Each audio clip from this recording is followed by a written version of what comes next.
Jangan lupa like, komen, dan subscribe channel YouTube TVRI Bengkulu dan nyalakan lonceng notifikasinya.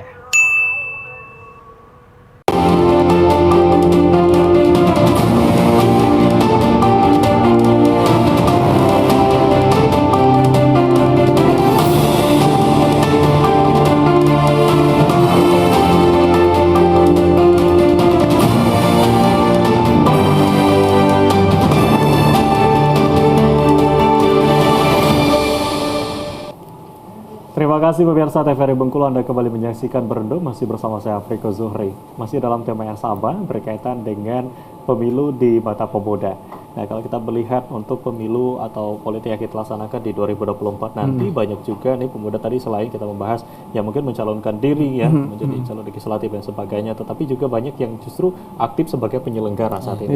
Nah, kalau kita berkaca di tahun 2019 mungkin ini menjadi tahun yang katakanlah cukup sakit juga, cukup sulit juga gitu ya, banyak kejadian yang memang tidak terduga. Nah, kalau kita melihat di tahun ini banyak juga anak muda yang terlibat dalam atau menjadi panitia penyelenggara, ini seperti apa nih melihatnya dari Ferdinand? Nah, justru langkah yang bagus menurut saya kalau mengambil pemuda sebagai penyelenggara panitia di lapangan kan. Karena melihat ya yang satu pemuda memiliki semangat dan tenaga yang ekstra kan. Mereka masih segar, masih bugar gitu kan. Nah, dan juga yang di awal saya sampaikan tadi, bagaimana itu menjadi lifestyle. Mereka bangga terhadap saya panitia penyelenggara nih. Mereka ikut terlibat. Mereka nggak malu untuk, udahlah malas lah gitu. Jangan sampai ada kata-kata yang seperti itu. Nah, bagaimana penyelenggara itu membuat pemuda itu bangga. Karena pemuda ini kalau zaman milenial dan generasi Z ini, mereka itu butuh pengakuan gitu, Bang. Bahwa di dunia nyata maupun di dunia online. Makanya mereka sosial media kan, iya Bang, aktif, sangat aktif. Saya hidup di zaman itu kan, merasakan hal-hal yang ingin teman-teman itu instastory hampir setiap hari. Nah, menurut saya itu bagaimana panitia penyelenggara anak muda bisa menjadi lifestyle, mereka bangga. Nah, mungkin itu ya. Oke, artinya memang ini menjadi satu kesempatan juga yang diberikan untuk anak muda menjadi panitia penyelenggara. Kalau dari Bang Sony seperti apa? Ya, jadi begini, dinamika negara kita hari ini sedang sedang asik-asiknya itu kan, sedang banyak berbagai macam ini kan. Jadi dari segala macam dinamika itu kuncinya adalah pemerintah dan pihak legislatif, eksekutif, yudikatif itu penentu. Karena kita negara demokrasi kan. Jadi belajar dari kasus misalnya Rempang. Ini adalah lahir dari karena ada undang-undang yang memang mengharuskan seperti itu. Makanya ini yang sulit dilawan. Undang-undang lahir dari mana? Undang-undang lahir dari DPR, dari pusat sana. DPR siapa yang milih? Ya kita yang milih. Nah, makanya jangan sampai kita tidak milih atau malah kita golput atau malah kita menyepelekan hal ini. Sebelum nyawa kita terancam atau mungkin wilayah kita terancam, keluarga kita terancam sebelum itu, makanya jangan kita apatis dengan hal ini. Mari kita pilih, dan kalau saya katakan tadi, pilihlah dari yang kita kenal, pilihlah yang memang betul kita tahu kualitasnya, seperti itu. Kalau tidak, maka ini menjadi ancaman untuk kita bersama. Ini contoh di Rempang.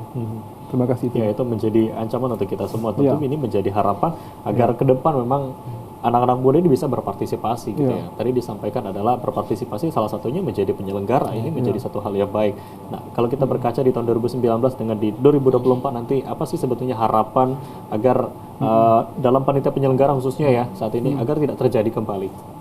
Ini seperti apa? Saya pikir penting juga untuk para penyelenggara ini betul memvalidasi data, saya pikir itu ya. Dan juga memodernisasi penghitungan, itu penting sekali supaya tidak ada kecurangan. Kalau kita belajar di negara-negara maju, saya lihat itu kan quick count-nya cepat sekali itu kan, langsung tahu di angka-angka berapa yang menang ini kan. Itu saya pikir penting juga dipastikan. Dan contoh belajar pengalaman yang lalu itu, pengawasan di pelosok-pelosok itu belum maksimal. Kalau tahun-tahun kemarin, contoh misalnya di Payang, saya katakan misalnya di wilayah Batu Bandung. Waktu itu yang belakangnya dulu itu nggak ada pengawasan, orang asal ngomong ya, orang asal coblos saja. Itu penting ke depan jangan sampai terjadi. Perlu pengawasan maksimal, perlu efektif peran dari penyelenggara itu memang yang dia memantau langsung misalnya seperti itu. Oke, mungkin harapan untuk anak muda sekali lagi disampaikan mungkin kepada pemirsa TVRI yang menyaksikan agar anak muda ini bisa melihat dan bisa terjun langsung dalam politik atau bisa berpartisipasi lah dalam pemilu 2024 nanti. Bang Sony. Ya, untuk anak muda ya.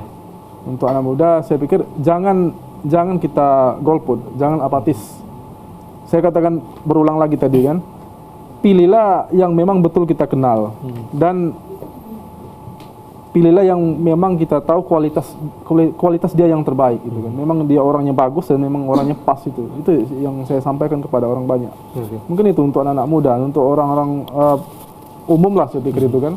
Karena jangan sampai kita salah pilih orang. Kalau salah pilih orang kita susah juga nanti ke depan. Oke, baik. Nah, mungkin bisa disampaikan juga Ferdinand mungkin harapannya untuk para pemuda khususnya bagaimana kita menyikapi dan mungkin bisa terjun langsung nanti berpartisipasi dalam pemilu 2024. Ya, harapannya saya ke depannya pada mahasiswa dan pemuda, khususnya milenial dan Gen Z itu harus bangga terlibat, meleklah politik, meleklah situasi negara, meleklah isu-isu sosial, lihatlah kondisi. Nah, kalau kita sudah melihat kondisi sosial, kedepannya akan lebih care lagi terhadap sesama, melahirkan lagi kebijakan yang lebih baik. Nah, awalnya dari mana? Dari pemilihan legislatif maupun eksekutif. Nah, jadi meleklah politik untuk kedepannya jadi lebih baik negeri ini. Nah, mungkin untuk anak-anak muda yang katakanlah tadi masa apatis, belum ingin melek politik dan lain sebagainya, mungkin bisa disampaikan agar kita bisa sama-sama gitu ya, jangan sampai ini merugikan diri kita sendiri, seperti Ferdinand. Yang pertama, jangan cari alasan. Kalau anak muda sekarang sesuatu itu ingin sesuatu yang menguntungkan. Nah, tapi menguntungkan politik ini tidak terasa 5 tahun ke depan, mungkin baru terasa 20 tahun ke depan. Nah, jadi jangan melihat sesuatu itu secara singkat, tapi melihat sesuatu itu dalam jangka panjang.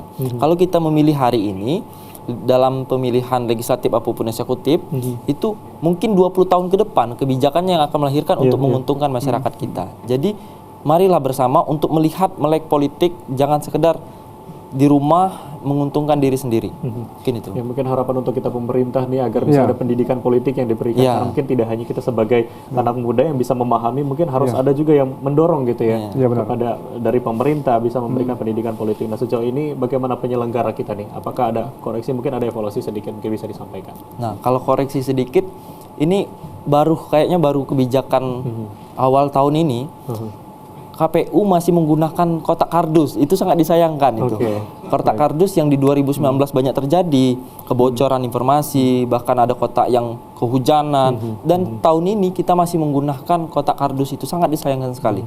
Padahal anggarannya ya memang kalau perawatan untuk kotak aluminium memang sangat besar. Saya rasa kita bisa untuk menggunakan kotak aluminium yang lebih aman lagi, lebih baik lagi. Itu mungkin kritisi saya untuk penyelenggara. Kenapa masih menggunakan kardus, kena air juga informasinya bocor, Bang. Itu mungkin. Oke, baik, ini menjadi kritik. Kalau dari Bang Sony ada kritisi mungkin untuk penyelenggara? Ya, saya pikir kalau mengkritisi saya pikir banyak ya. Tidak cukup waktunya saya pikir kalau saya sampaikan. Karena memang hari ini penting peran terdepan itu kan penyelenggara ini kan. Ya, saya pikir ya itu penting memaksimalkan nanti kinerja mereka pas di lapangan. Baik. Terima kasih banyak Bang Sony sudah menyempatkan waktunya untuk hadir. Terima kasih banyak Ferdinand. Dan semoga perbincangan kita pada hari ini membahas bagaimana peran pemuda juga dan bagaimana pemilu ini di mata pemuda. Kita berharap anak-anak muda ini bisa bersama-sama tentunya berpartisipasi untuk bisa ikut dalam pemilu. Dan tentu ini menjadi harapan kita bersama karena ini menjadi penentu masa depan. Bagaimana Indonesia di mata dunia, bagaimana Indonesia di mata kita sendiri, tentu ini menjadi harapan kita bersama. Baik, akhirnya saya Afriko Zuhri mewakili seluruh kerabat kerja bertugas pamit undur diri. Terima kasih atas perhatian Anda. Wassalamualaikum warahmatullahi wabarakatuh.